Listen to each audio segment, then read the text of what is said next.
Quotations of Chairman Mao, or the Little Red Book, is probably the world's most popular book after the Bible. And now an exhibition is taking place in New York City, displaying all kinds of editions of this book.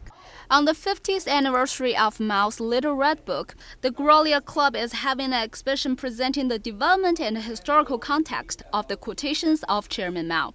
The show features the early source material for the book, trial bindings and different editions of the book, various translations of the book, figurines, ceramics, and parodies of the Little Red Book. It was my first visit to China, seeing not only so many books, but so many relics of Chairman Mao everywhere. I realized that was an understatement for what the Little Red Book did.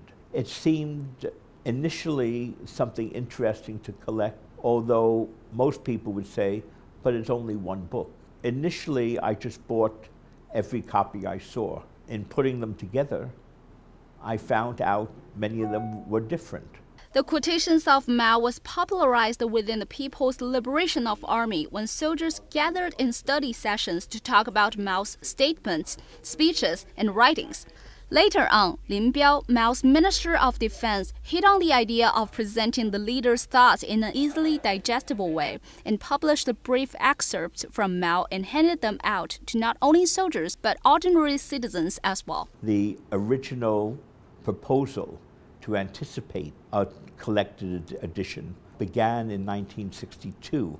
During the 1963 period, there were 4 or 5 or 6 different versions that were all produced for people to edit. In the creation of the vinyl, they hadn't yet chosen the color of the binding. They started off with blue and brown and purple, various bindings that they wanted to see how it looked. By the summer of '64, it was published.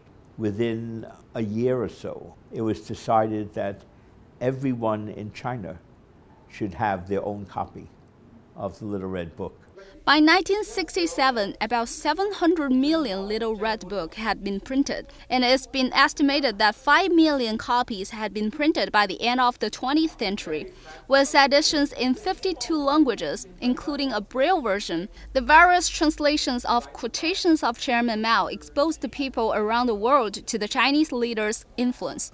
Everybody lived with the Little Red Book. You existed along with it.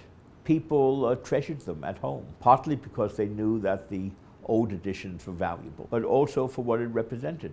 In the West, there were other books that imitated, not as a parody, but in respect, the importance of Chairman Mao's work. For more information from Sinovision English channel, you can find us online at en.sinovision.net. Reporting for Sinovision Journal, I'm Jin Stone.